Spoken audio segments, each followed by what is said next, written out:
আসসালামু আলাইকুম আরহামতুল্লাহি ওবারাকাতু। প্রিয় শিক্ষার্থী, কেমন আছো তোমরা সবাই? আশা করি আল্লাহর রহমতে ভালো আছো, সুস্থ আছো, পড়াশোনার সাথেই আছো।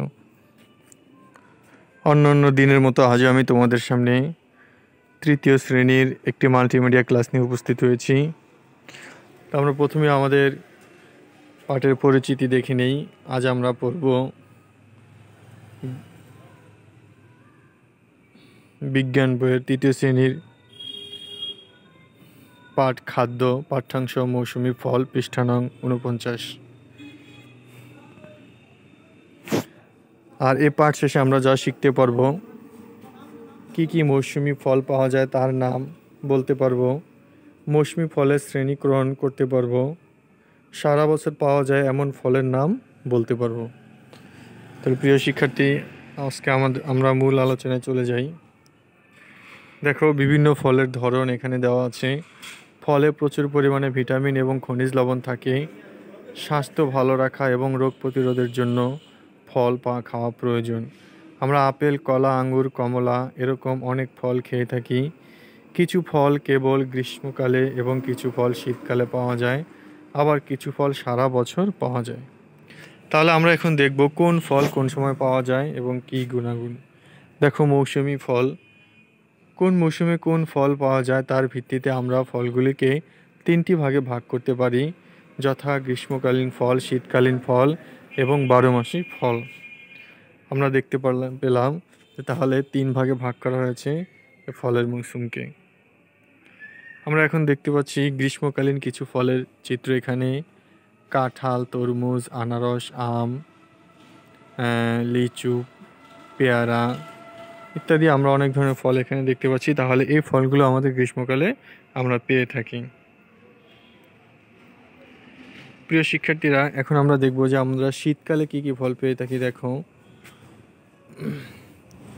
আমরা এখানে যে ফলগুলো শীতকালে পেয়ে থাকি, যেমন কমলা, জলপাই, বরই হলো শীতকালীন ফল। তাহলে আমরা এই ফলগুলো পেয়ে থাকি আমরা শীতকালে। আর 12 মাস আমরা যে ফলগুলি পেয়ে থাকি, বিশেষ করে কলা, আমরা সারা বছরই কলা খেয়ে থাকি। অর্থাৎ কেন? কারণ এটা হচ্ছে 12 মাসি ফল। 12 মাসই এই ফলটা আল্লাহ তাআলা আমাদের জন্য দিয়েছেন। অর্থাৎ সবসময় আমরা এই ফল পেয়ে থাকি। কলা, পেঁপে, নারিকেল, এই ফলগুলো আমরা সারা বছরই পেয়ে থাকি। তাহলে যে এই ফল আমাদের জন্য খুবই উপকারী দেহের জন্য।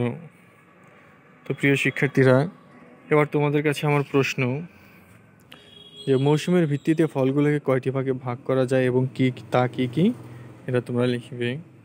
যেমন এখানে উত্তর দেওয়া আছে, উত্তরও তোমরা মুখস্থ করে নিবে। তারপরে দেওয়া আছে ফলে কোন কোন পুষ্টি উপাদান পাওয়া যায়, এই জিনিসটাও মুখস্থ করে ফেলবে। ভিটামিন ও খনিজ লবণ পাওয়া যায়। তারপরে দেওয়া আছে কয়েকটি শীতকালীন ফলের নাম। অবশ্যই তোমরা এতক্ষণে তোমাদের শীতকালীন ফলের নামগুলো মুখস্থ করে ফেলেছো, যে ফলগুলো আমরা শীতকালে পেয়ে থাকি এবং খাই। সুপ্রিয় শিক্ষার্থী, সারা বছর পাওয়া যায় এমন দুটি ফলের নাম তোমরা নিজেরা বলো। আশা করি আমরা, অর্থাৎ 12 মাস আমরা যে ফল পেয়ে থাকি, একটু আগে আমি যেই ফলগুলোর নাম বলেছি 12 মাসি ফল, তাহলে সেই ফলের নাম তোমরা অবশ্যই এতক্ষণে মুখস্থ করে ফেলেছো। এবার তোমাদের জন্য শূন্যস্থান। দেখো, আমাদের দেশে বেশি ফল হয় না ঢেস। নারিকেল ঢেস ফল, আম, জাম ইত্যাদি ঢেস ফল। প্রিয় শিক্ষার্থীরা, অবশ্যই তোমরা নিজের উত্তরগুলো এখানে বের করতে পারবে। তারপরেও তোমাদের জন্য উত্তরগুলো এখানে দিয়ে দেওয়া হচ্ছে।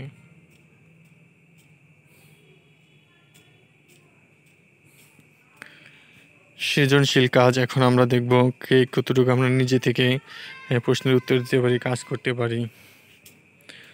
দেখো, এখানে যে ছকটি দেওয়া আছে, মৌসুমি ফল, কোন মৌসুমে কোন ফল, অর্থাৎ গ্রীষ্মকালীন ফল, শীতকালীন ফল, বারোমাসি ফল, এই ফলের চিত্রগুলো এখানে দেওয়া আছে। তোমরা লিখবে যে কোন সময় কোন মৌসুমে কোন ফলগুলো পাওয়া যায়, সেই ফলের নামগুলো এখানে লিখবে।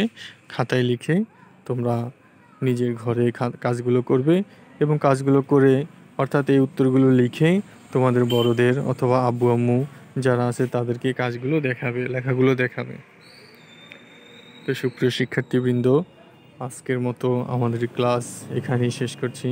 সবাইকে ধন্যবাদ জানিয়ে আবারও সুস্বাস্থ্য কামনা করে তোমাদের সকলের আজকের মতো এখানে বিদায় নিচ্ছি। আসসালামু আলাইকুম ওয়া রাহমাতুল্লাহি ওয়া বারাকাতুহু।